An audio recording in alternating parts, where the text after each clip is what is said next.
Good evening, guys, and welcome to the We Know Nothing show again.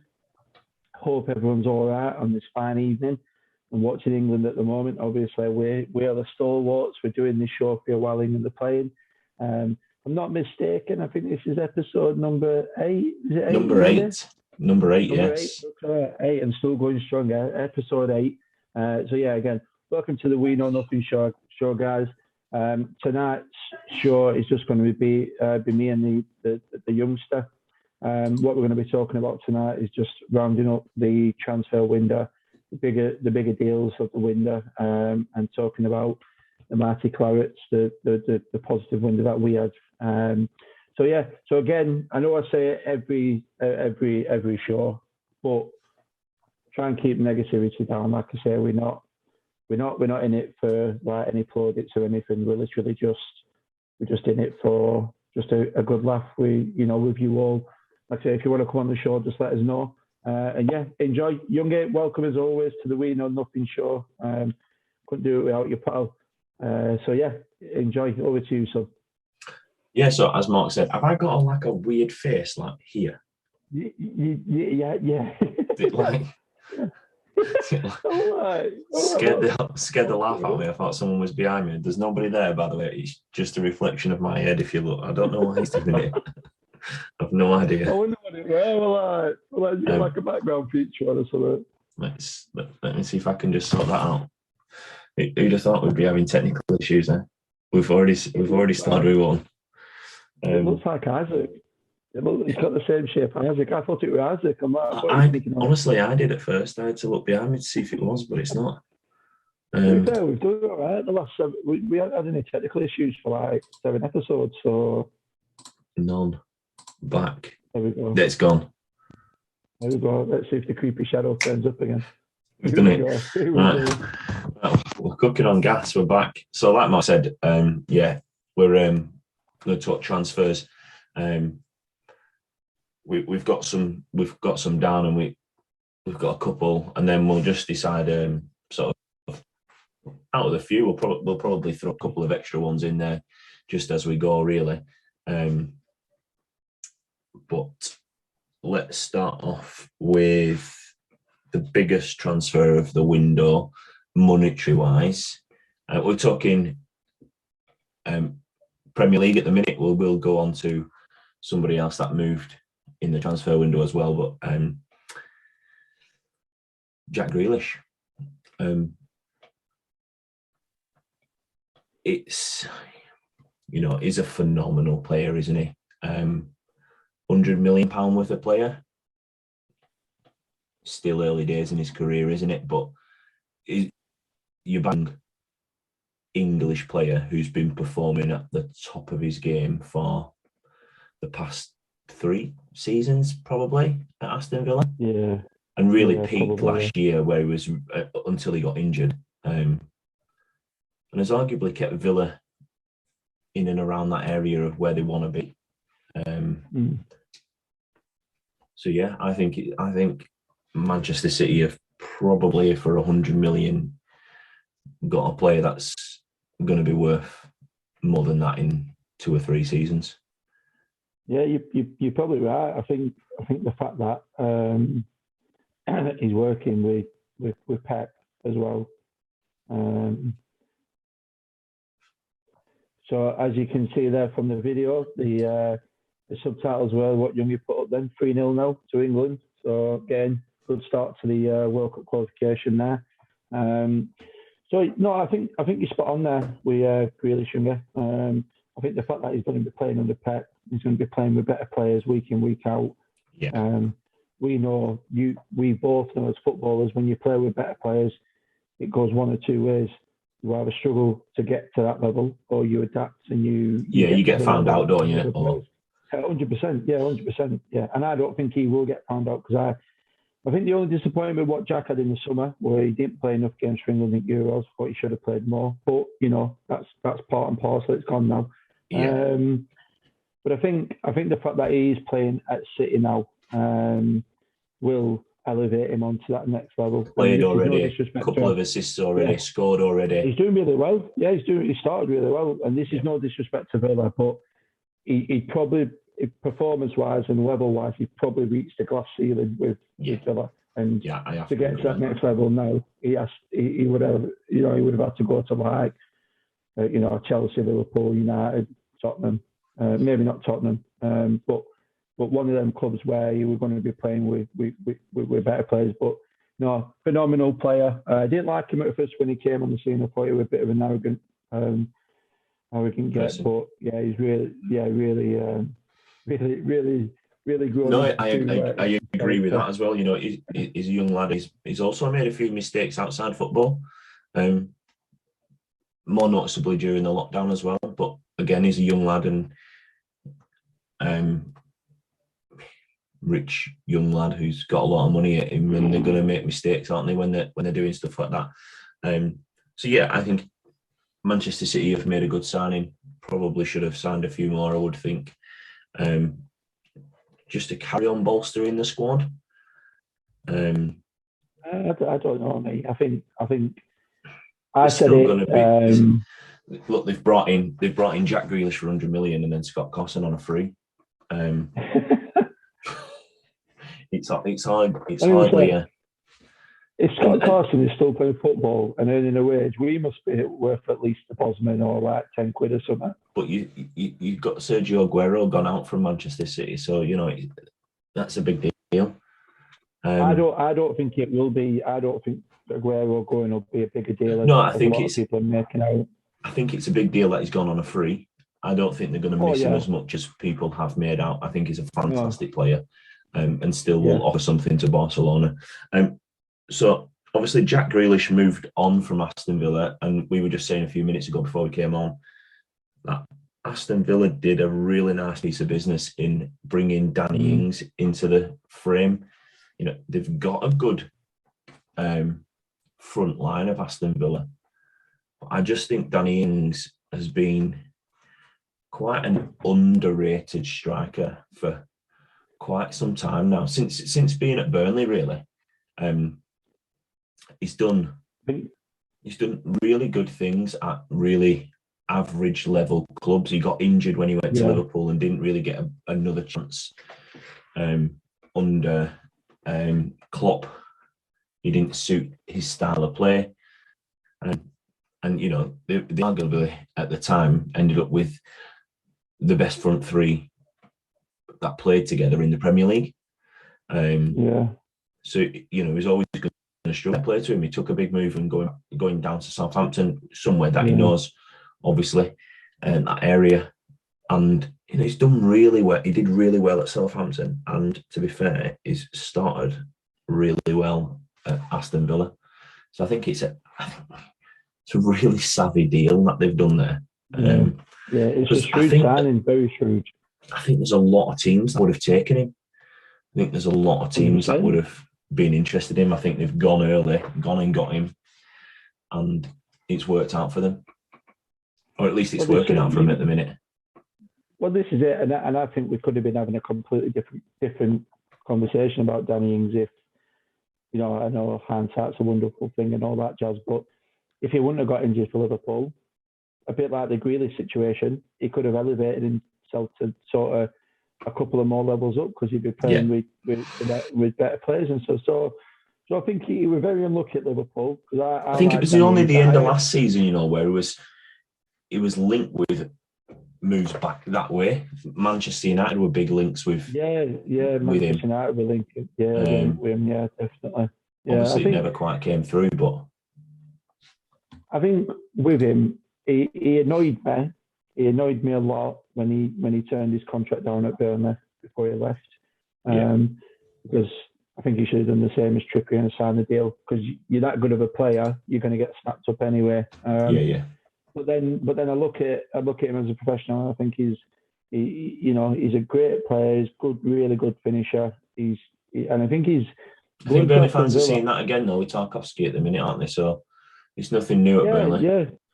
But there's a difference with Tarky though. There's a difference I think between him and Tarky. I think the fact that I think it affected Danny Ings' Burnley career. I think he got a little bit too big for his boots, and Liverpool were in his ear. And I think he thought he was better than the club, and he didn't want to sign a deal. The difference is with Tarky has wrote an open letter, told everyone where he is, but his performances have not dropped. His attitude towards the club has been first class. Yeah. When you see him celebrating like it's the World Cup winner or it's the FA Cup final winner, it means a lot to him, doesn't it? Yeah, that's what means something to you. And Danny Ings didn't have that when he left Burnley, but going back to the signing, I think it's a very good signing for Villa. I think he'll do well from the score. He'll score a few goals from. I'd say he'll score about 15 plus goals from, I reckon, this season. The way he started anyway, but which is good feedback, isn't it? Really? Yeah, absolutely. Yeah, definitely. So let's move on from there, and we'll go to what I would say is a reasonably journeyman, and that's Romelu Lukaku. Bounced around a little bit, big money signing for a number of clubs. Went to Chelsea in the first place, or was at Chelsea in the first place, and then went to Manchester United. Didn't quite work out Manchester United. He seemed to put a lot of weight on at Manchester United and never really hit the heights that he has done since then. He has gone away and proved himself in a league that is arguably not as good as the Premier League.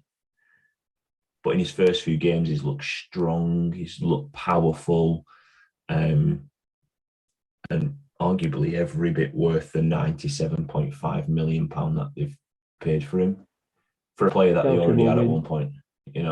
Chelsea will win that league this season with signing Romelu Lukaku. Oh, that's a big shout. That's a big shout.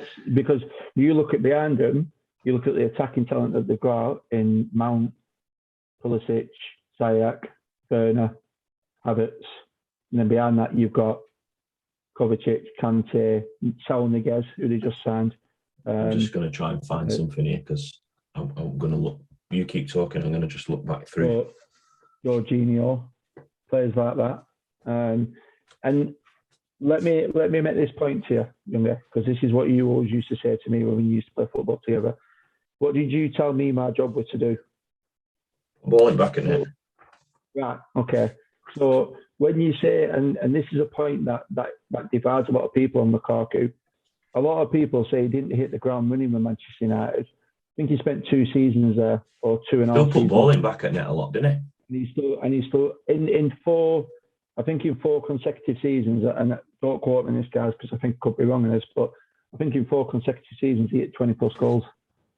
So it's not a bad return, is it? If you're scoring 20 goals in the Premier League or in a season, you're having an half decent season, aren't you? Let's be honest. I think Romelu Lukaku is that missing piece that Chelsea needed, because let me tell you something. They've just signed a Rolls Royce of a midfielder in Niguez. I think he's going to be a very good player for Chelsea. Yeah. But you've got that focal point now. He played against Arsenal, and don't get me wrong, don't get me started on Banter FC, because I think they're an absolute shambles. But he absolutely bullied every single one of their defenders. So absolutely a few weeks ago, Mark, we went through what we were going to do as a top 4. Can you remember where you put Chelsea? I think, because I can't. I think this piece of paper says. I think I might have put him 3rd or 4th. 3rd. Yeah, that has definitely gone 3rd. Gone out the window now. So does now your league say Chelsea, United, City, then Liverpool? Yeah, I'd say Liverpool have got. I think the fact with it now, Chelsea, for me, we're getting Lukaku. They've jumped ahead of a couple of teams because they've got that finisher that they need. Now, don't get me wrong, his next game, or playing for Belgium, he could have a really bad injury and Chelsea could be back at square one. Yeah. If he stays fit, for me, Chelsea should win that league this season. Well, I'm still going to stick with mine, because as we go into these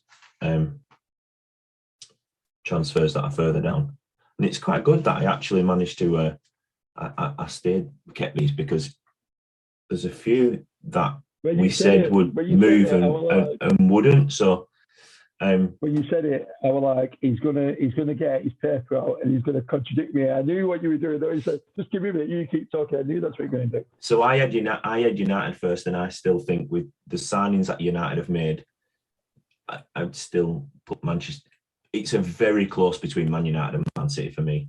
Then Chelsea, then Liverpool. I think not this season, but the season after. I think we could see a Chelsea could run away with it, because I think that he's going to add the managers. I can just see a quality manager there, and I think he's going to add that next level to them.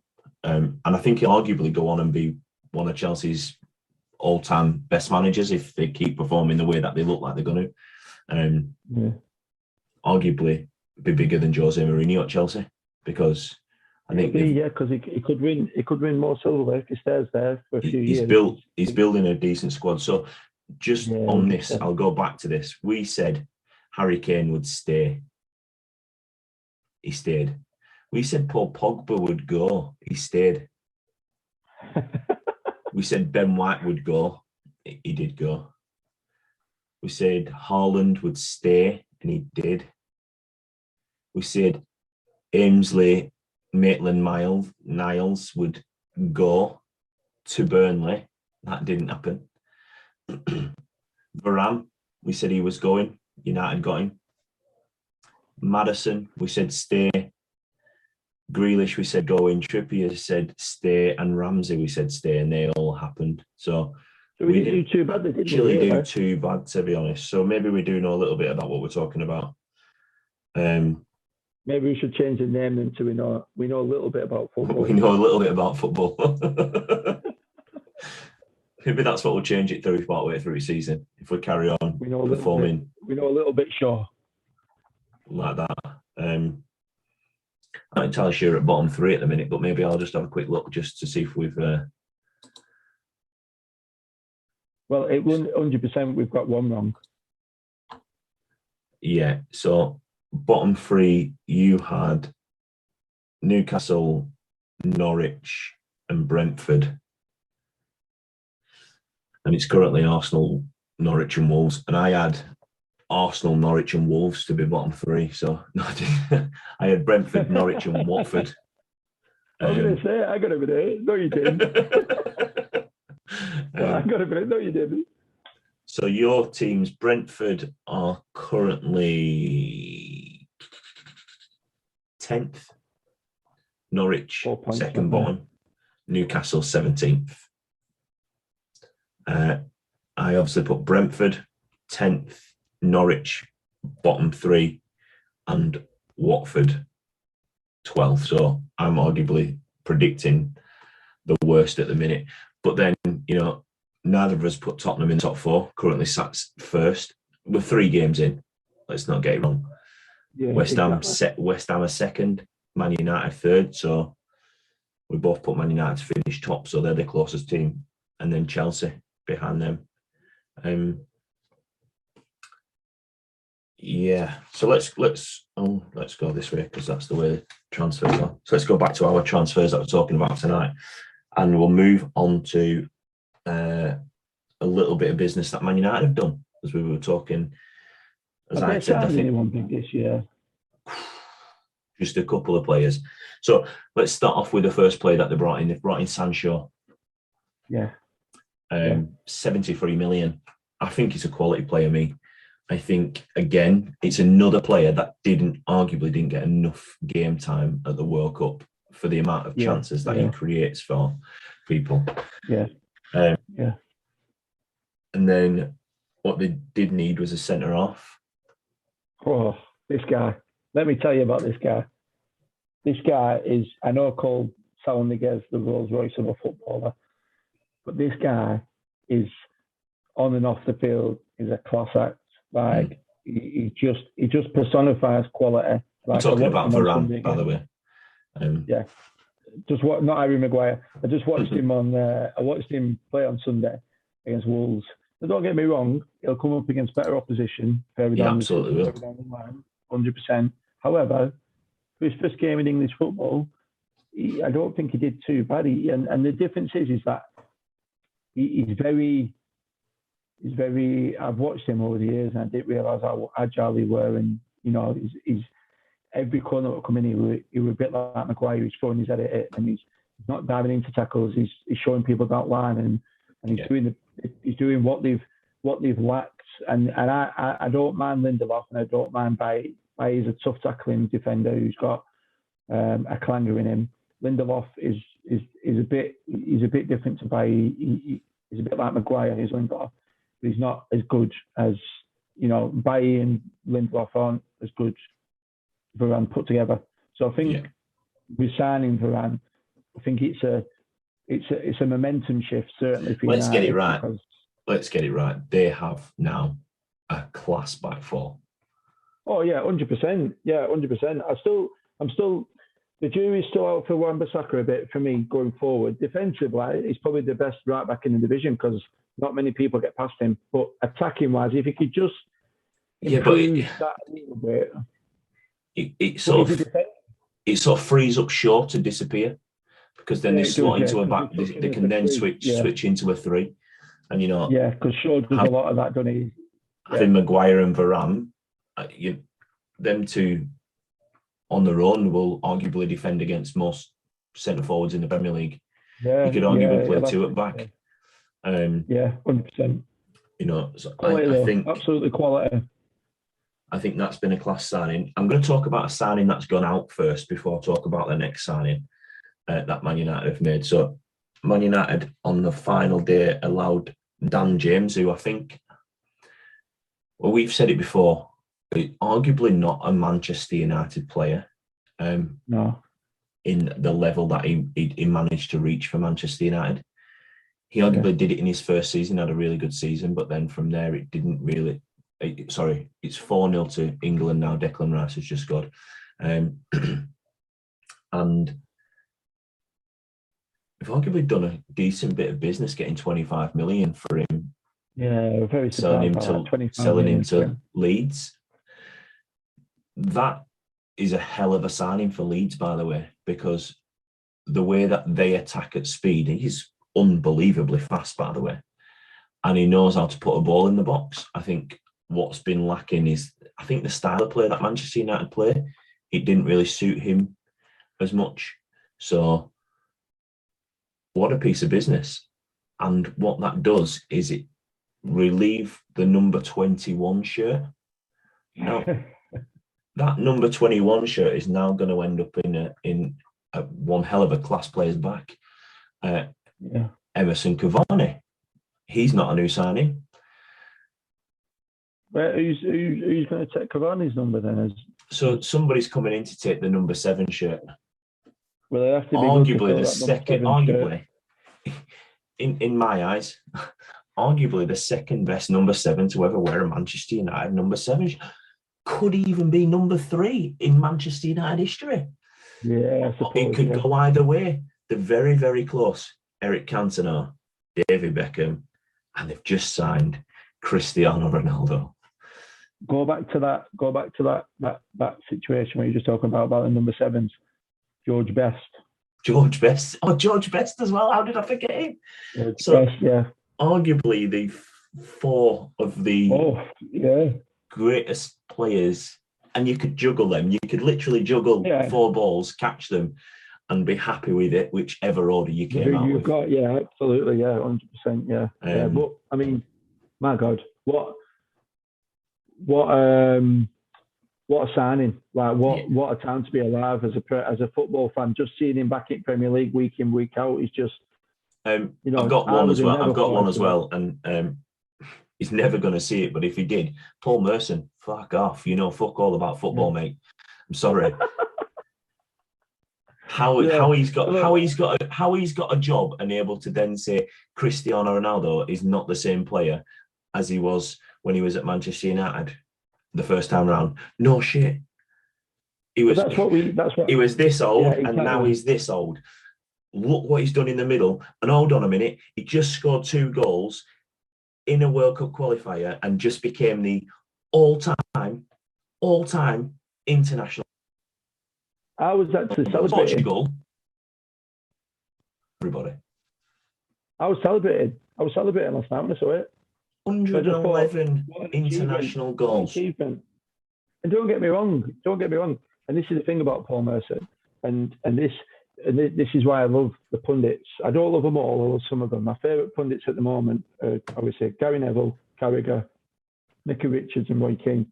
The reason why so Roy Keane on Sunday was on the Super Sunday, and they were talking about the presenter said, "Have you been swept up in this Ronaldo mania?" Anyway, absolutely. And he pointed out some things about Ronaldo that realistically, when you're a football pundit, you would think you do your own work and everything like that. And Roy Keane at the nail on the head. The guy is like a walking machine. He over the years he has adapted to different styles of play that suits his game, and now he's a number 10, and he plays a lot. Well, he's a striker. He's down the middle, and he plays that superbly because, like, his headers last night. Them headers last night. The first one, it doesn't look like there's power on it, but then when you watch it in slow motion, he generates all the energy. Yeah, the ball's going away from goal, and he leaps, and his second one. So I think, I'll be honest with you, that I think it's a great signing for Man United, and I think it's. Do you know also why it's another great signing for Manchester United? Because arguably you're getting a player who is slightly past his prime, but still phenomenal, and they've arguably got one of the best up and coming strikers that's gonna lit, and he's probably gonna go for more at some point. I would think somebody will come in for him and try and sign him for more than your Haaland, the money that was being banded around for him, more than your Mbappe, the money that's been banded around for him, more than your Ronaldos, more than your Messis. Mason Greenwood is phenomenal, by the way. Yeah, 100%. Yeah, some of his movement, some of the stuff that he does. Yeah. And he's training at the minute with Emerson Cavani, arguably one of the best strikers that there's been in the Premier League at the minute. And then in the world, to be fair, with his movement and the way that he plays. Yeah. And then secondly, you've got Cristiano Ronaldo, who, for me, and please put your comments in and back Messi up, but Cristiano Ronaldo is the best player in the world and has been for longer. Yeah. Messi's arguably had good seasons, yes, I agree, but he's played at Barcelona and now he's gone to the shittest league in Europe. Big league in Europe, should I say. Well, we I can't remember who it were. We had a conversation about this about 2 years ago, and I always remember the conversation. It was a footballer, and I can't remember his name. Anyway, and this is the comparison of Ronaldo and Messi, and this is why I think Ronaldo is a better footballer. Right? Messi has been born with a God-given talent. Messi had that talent it was already bred into him. Yeah. He already had that God-given talent. Ronaldo has worked to be the best. He's worked to be the best. He's played in 3, arguably, of the best leagues in the world and smashed it in every single league. So for me, you've got a player that has got a God-given talent in Messi, and he made it just like a walk in the park. And Ronaldo has worked every single day to have that world-class ability and to stay at the world-class level. Messi has got God-given talent. Yeah. And that's why I think Ronaldo is a better footballer, because he's played in the leagues, he's achieved everything in the leagues, he's achieved all his success. Messi has been a one-club man. I'm not saying being a one-club man is a bad thing. Please don't quote me on that. What I'm saying is that Ronaldo knew in order to be the best, he had to prove it on different sort of levels. He did it at Man United. He went to Real, smashed it at Real Madrid, and he's gone to Juventus. And he's been quality for Juventus. He's also done it reasonably well at international level. He scored 111 goals, and arguably he's not going to have played world beaters week in, week out. But he still won the Euros, and you still got to score. Yeah, you still got to score your goals. Scored in them competitions and stuff. So, for me, Cristiano Ronaldo is the best player. It has been the best player in the world for a long time. Still the best player in the world now. I think he's going to come back with something else to prove in the Premier League.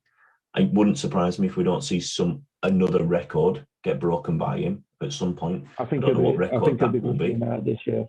I think he will be good for United this year. I think United are in the transition. If United can sort that midfield out, then I think they've got a good enough chance. But to be fair, Manchester United could go on Sam Wayne Rooney on a free and he'll be better than Fred. Mate, I could play a centre mid and be better than Fred. Yeah, I'd give you a shout at that, to be fair. I was about to say, don't go sell it on me. So I've got another sign down here. Is this for Banter FC? It's Ben White, mate. Arsenal are currently sat bottom of the league. Spent 50 million on a centre half who doing really well.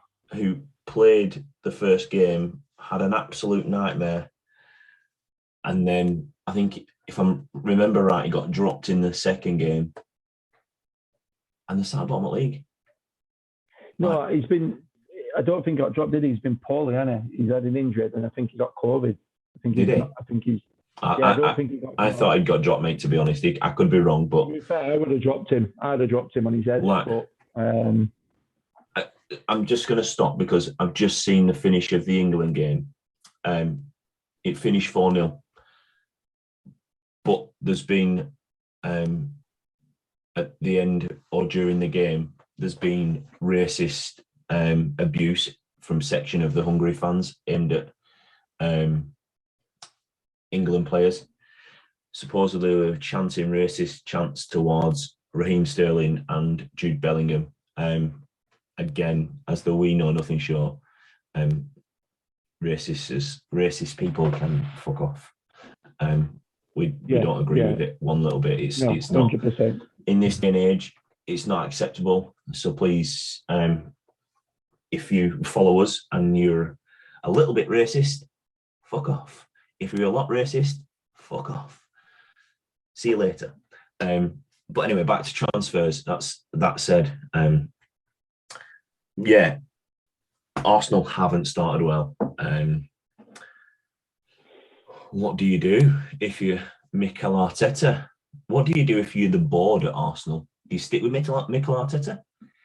Do you go and sack Mikel Arteta and go and sign Sean Dyche, who is on his way out of a contract, knows how to keep a club in the Premier League, can potentially get something out of hard-working players, or they ain't got any of them. I don't know. I think you've got to give him time. You do have to give him time, but let's not get this mistaken. And I know we have some Arsenal fans that follow the show. Dave Scholes, you might want to cover your ears for this part of the show, son. I think it's an absolute disgrace, that football club at the moment. I think some of the signings have been absolutely terrible. I think the fact that, I heard there's a lad that I work with, and he's a big Arsenal fan, and Arsenal went for Ramos in the summer, and Ramos turned him down and said, if you would have had Champions League, it could have been a different story. So you go from sort of aiming high with Ramos, and if Arsenal would have got that Champions League spot, then maybe Ramos would have signed. But instead, you go and get Ben White. Now, don't get me wrong, I don't know enough of Ben White to say to him, he won't go into that 50 million. So I'm not going to criticise a player that I don't really know.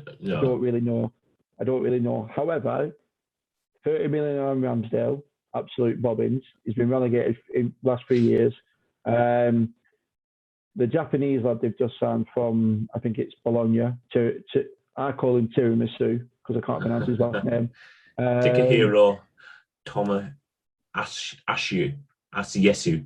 Bless you, here's a tissue. I think what is a crying shame, and the one thing that I've always loved about Arsenal is the absolute quality they've always had. And when I were half decent at football about 25 years ago, I used to watch Thierry Henry and watch him in that Arsenal team, and I just used to purr over him. Some of the football they played. The players that they had though, Thierry Henry, Dennis yeah. Bergkamp, Robert Pires, Silva, players like that, Vieira, Keown, players like that. A lot of flair players. Arguably, they had that, cornerstone, a lot like Man United did. Yeah. We've got to play freely. It's frustrating. I think sometimes this Barcelona, Manchester City football, the football that England try to play at times, this tiki-taka will go down the right wing, or I'm not going to put a ball in box. You've got a chance to put it in. Yeah. I'm going to recycle it, or just start again, pass the ball backwards, and then build again to try and move someone out of position to try and get a ball where it's clean into the box so that they can just try and pass it into the back of the net. Works really well if you're Manchester City playing against Norwich and you've got your team's worth £1.5 billion and Norwich are worth £4. Or Burnley, who are worth £4 in a Mars bar. £4. Yeah, £4 in a Mars bar, that's the one. It works really well against them sort of teams. But I guess if you're playing against teams that are decent and know how to move and will follow your man and keep switched on for 90 minutes, you're not necessarily gonna do great. It's arguably the reason why Manchester City have had a good time against some of the bigger clubs like Manchester United in recent years, because they've been able to circulate the ball around the pitch and then go up against someone who's rubbish. Yeah. Playing on someone like De Bruyne playing on Freddie at Middle at Park and just walking all over him all day. Yeah, it's a no-brainer. But this is the problem with Arsenal, though, Younger. This is the fundamental problem with Arsenal. No identity. There's no identity in that team anymore. There's no leaders in that team anymore. I don't care what anyone says. There's no leaders in that team anymore. You've gone from they give Aubameyang that big contract. He signed a new deal with them. He's been absolutely garbage ever since he signed that deal. Lacazette has never really turned up for him. And Nketiah he's not going to really get a chance for him, which I think is a shame. Ainsley Maitland-Niles, who has been linked with a move away and was pushing for a move away because he knew he weren't going to get a chance. Then supposedly has a conversation with Mikel Arteta and then gets banned from training the following day. What's that all about? Yeah, exactly. And that's exactly what I'm saying about him. Then just let him go. What's the point in keeping on with someone? Exactly. And that's exactly what I'm saying about the club being Banteretti at the moment, because just done it to Willian, haven't they? Exactly, and he's gone. Yeah, and he's ripped his contract up and said, see you in a bit. But this is what I'm saying though. Way back when you had Keown, Tony Adams, Hardman in that team, that thrived on being professional. Can you imagine if someone like, I don't know, Lundberg or Pires put someone on Twitter, they would have kicked him up in that training pitch. But all week. We've said it before, and we did have the chat with Scholesy. You've let David Luiz go. He's that player. Don't get me wrong, he loses his nut every now and again, and he's a born red card. But he's your person that will G you up in. I've said it before. Potentially having a striker as your captain, does it? It takes that flair away. They're concentrating on other people being that stuff in front. They're all about scoring goals. Let them score goals.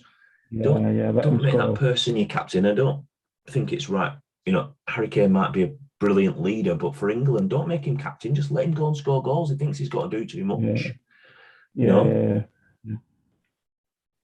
Give it to a midfielder. Always work with a midfielder. Give it to a defender. let them hold it and let them just do that job of scoring goals, because at the end of the day, you don't win games unless the ball ends up in the back of the net. You know, and Arsenal are struggling to do that at the minute. Enough for Banter FC, because honestly, I could throw my iPad out the window because they just frustrate the life out of me.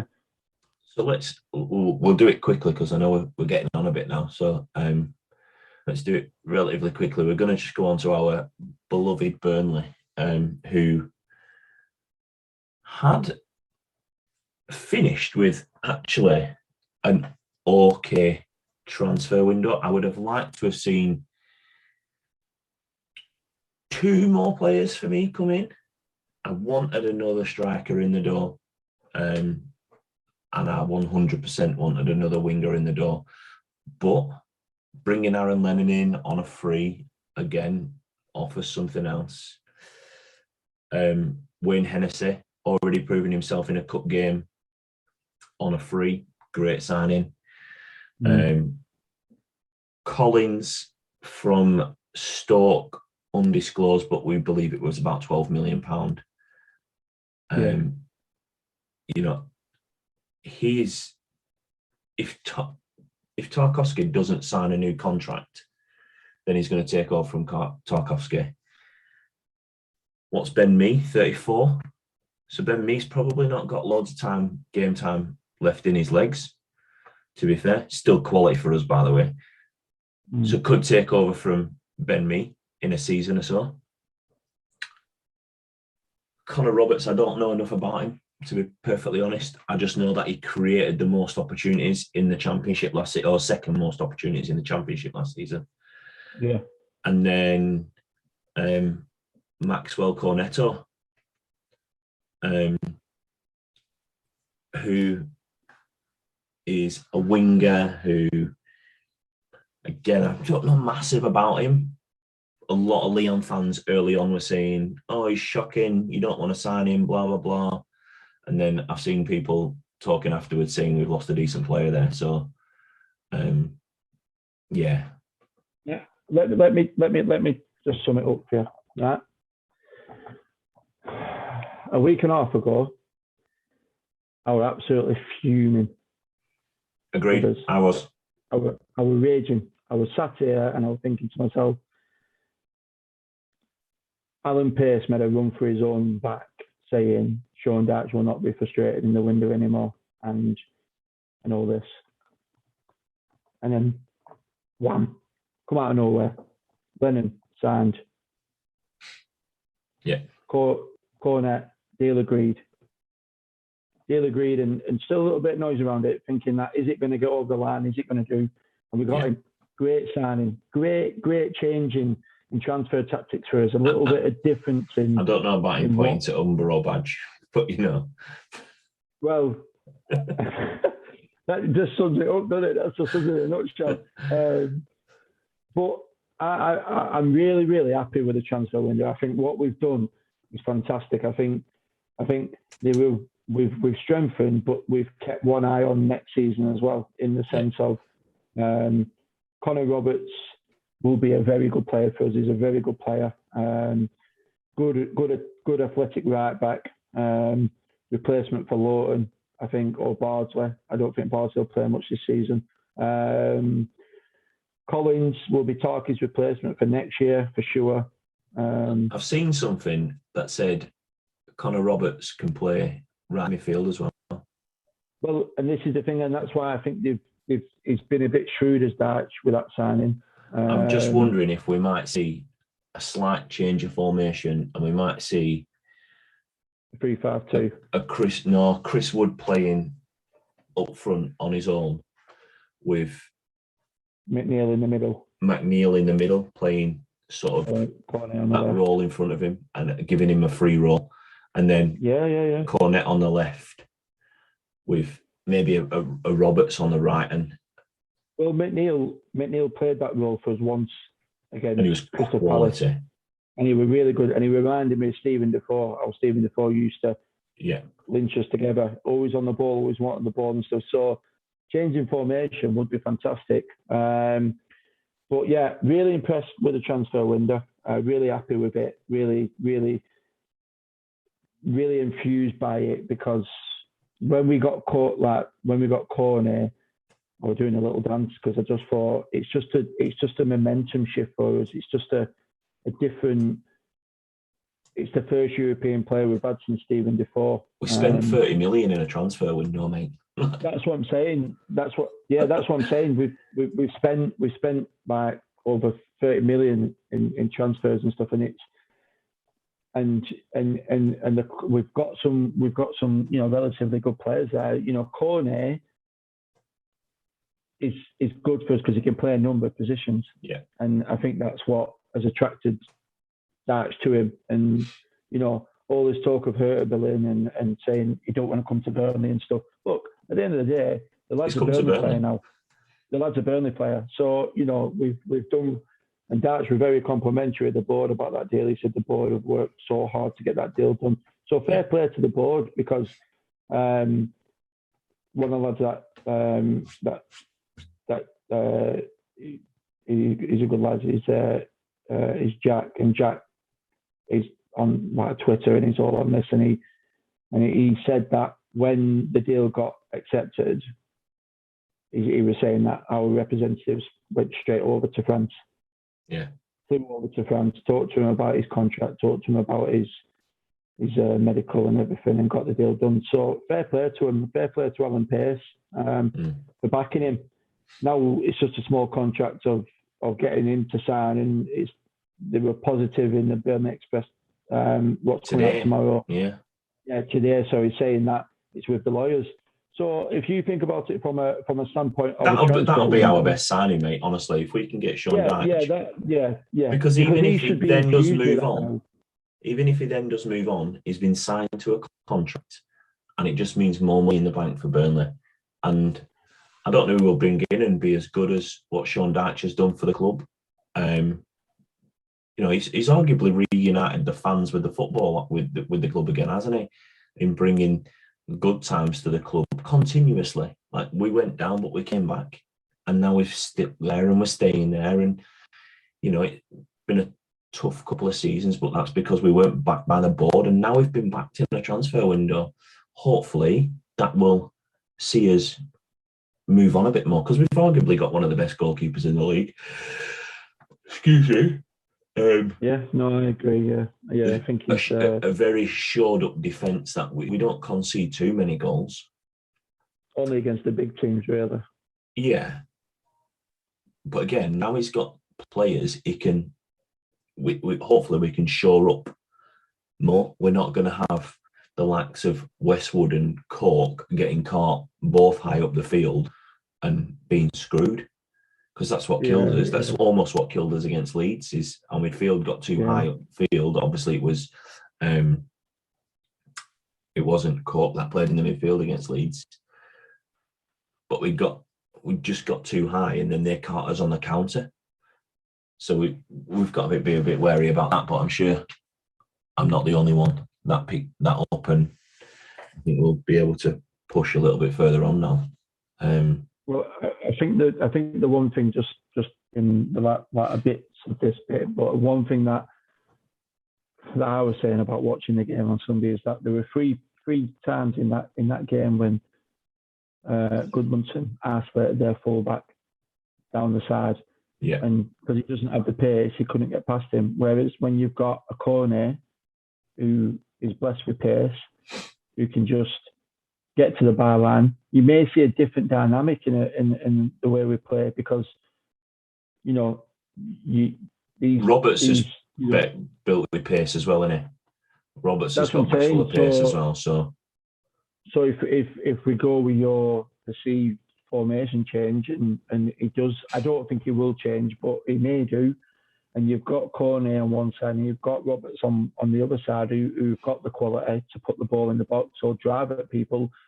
Then you could see a completely different like side of Burnley. But for me, we'll see the proof has got to be in the pudding. And now Dyche cannot turn around and say he's not been backed in the window. They've worked tirelessly in this window to try and get the players in, and they've got, I'd probably say 75% of the targets that they've gone for, they've got, I would say. But I think we would have seen another striker come in if Darch would have allowed it. I don't think Darch would have wanted one of his four to go. So I don't think we would have signed a striker because he's very loyal to them lads up top. So I think it would have took a big deal for someone to go. But no, like I said, really good transfer window. Really happy. I was very pleased with the performance on Sunday. Barring a slip, we'd have beat Leeds. So barring that slip from Taylor, Rafinha don't put that ball in, and we win the game 1-0. So it's the small things in these games, but I think overall, in the grand scheme of things, just excluding Burnley from the transfer window, what a window it's been. Like I know that we've spoke about Ronaldo, but Messi leaving Barcelona and Griezmann. Yeah, I was going to bring him up, but it's a big one. He's not really got much to prove. I would like to have seen him come to the Premier League. I would have loved to see him at City. That for the reason of to prove himself in the best league in the world. Like, you've been at one of the best clubs in the world because they've done it on the the European stage and stuff. But I would have liked to have seen you do it in the best league in the world. Where if PSG do not win that Champions League this year, if PSG don't win that Champions League this year, then they'll never win it, because that squad and that them players they've got now, they should be there and thereabouts. It'll take a monumental. I think he's gone to PSG, and how many games is he going to play? Because the league doesn't matter to them. They want to win the Champions League. Absolutely. Where in the Premier League, everybody wants to win the Premier League. And arguably some clubs want to stay up, but all the clubs want to win the Premier League. They want to win the Champions League. There's no, they weren't even, they've added a good amount of players for not a lot of money, but very high wages. Oh, what? They're paying astronomical amount of wages. They still didn't do great last year in the league, and then still didn't win the Champions League. Where was the Champions League? Oh yeah, that's right. 2 Premier League teams. Exactly. They have to prove themselves this season. They have to win that league. Realistically, let's not make no bones about it. Realistically, they should clean up everything with that squad they've got. They should clean up, hands down. It should be a foregone conclusion for domestic trophies. Champions League is always different because you know what you get from Champions League. It's a one game, isn't it? Competition. When it gets to that point. One of the best cup competitions in the world. But I think they've definitely got a big chance. Big chance. But like I said, the transfer window, it's thrown up some surprises, thrown up some weird transfers. But I think it's been one of the better transfer windows has been in a long time, to be honest with you. I think with Ronaldo and Messi going, big players, Griezmann going. What's your best Premier League signing of the transfer window? Well, I'll give you my Burnley one, and I'll give you the thing. I think Cornet to Burnley will be a fantastic signing for us, because it'll give us something that we needed for a couple of seasons now, and that's pace, a bit of flair. But I think you've got to look at. I think Varane to Man United, because he's what they needed. Yeah. Lukaku to Chelsea. Because he's what they needed. I'm not so sure about Grealish being one of the best transfers in the sense of impact-wise, because they had that kind of player in the sense of he does the same job as a Mahrez, as a Silva, as a Sterling, as them kind of players. But I think he'll be a cracking player from no doubt. But I think overall probably best signing, obviously Ronaldo coming back to Premier League. That's just because I think he's phenomenal. Yeah.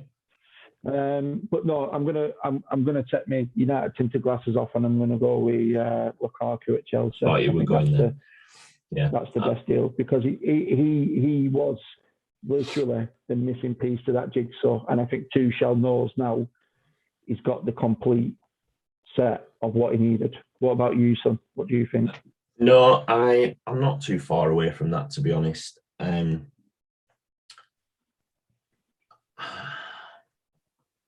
the ones we picked, obviously Lukaku is a very good signing, but I might come a little bit further afield, and I might go for Danny Ings at Aston Villa. Oh, now then, that is a far left one, isn't it? That's yeah, just because I think he's a very, very good striker. If he can keep scoring goals and keep getting in the right positions, they'll have a good season because he'll have a good season. I don't disagree with anything that you said. Ronaldo coming back to Premier League class. Varane shows up that defence at Man. Takes a bit of pressure off Maguire having to do everything. And then Maguire he gets caught out once and he's the worst defender in the world and shouldn't be a Man United player, this, that and the other. It's because he was carrying another 3 defenders. I agree. I fully agree with Jack Grealish. He's a player that Manchester City already had, but it just offers a little bit of something slightly different, I feel. Just something about him, isn't there? There's just that swag about him, isn't there? Yeah. He's got that ability to draw them 2 or 3 players around him and create something at the same time as well. You Sancho to Manchester United, again, they've got some very similar players. Surprised we didn't see one of their front. Excuse me, I don't know who it would have been because they were never going to let Rashford or Greenwood leave. I'm surprised Martial didn't leave on the last day, but it's one of them, isn't it? They did try. He was linked with Leon, but he rejected it and said he wanted to stay.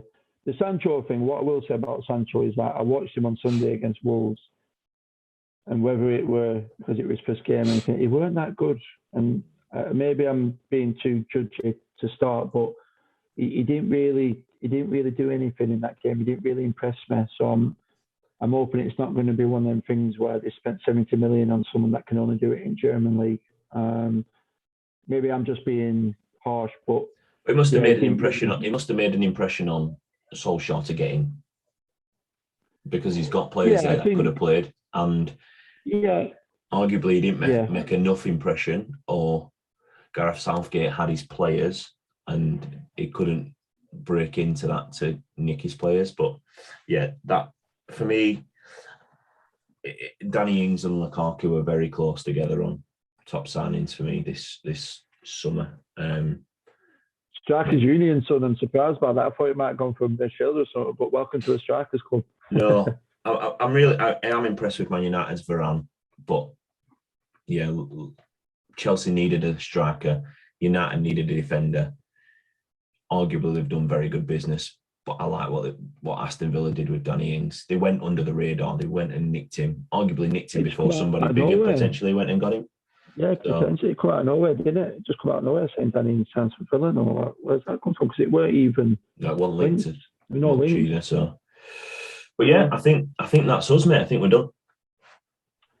Yeah, like I said, again, enjoyed it.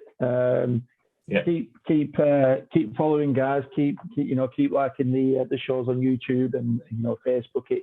You might not think it, but we do a little dance when we get a new like, or we do a little dance when we get a thing on the video. We have a little chat about it. Yeah, it's just good to see that people, and we don't expect you to watch it all in one go because we do rub it on. But keep supporting. We are looking to get more people on the show. So watch this space. We have got a couple of things in the pipeline, hopefully over the next few weeks. And again, like Mark said at the start, if you want to get involved, I know we're saying it, we said it at the start, and we're saying it at the end. If you want to get involved, drop one of us a message on Facebook, on our email address, comment on YouTube, do whatever you've got to do, because we're literally open to anybody. If you just like football and you want to come and have a chat, you don't need to know us, to be perfectly honest. We are open to anybody, and we'll talk about your club. We'll talk about a foreign team, we'll talk about the La Liga, we'll talk about Bundesliga. It doesn't really matter. We just enjoy football. But we're predominantly Premier League, but we will talk about lower league clubs. It's only a few weeks ago since we had Finchy on, we just talked a lot about Macclesfield and bits and bobs like that. So Morecambe, sorry. I was just about to say, who do you have on? Sorry, Finchy. Yeah, it's been a long day. It's been a long few days. But yeah, thanks for watching. Drop us a like, drop us a subscribe on YouTube, and we'll see you hopefully next week. Peace. One love, guys. See you later.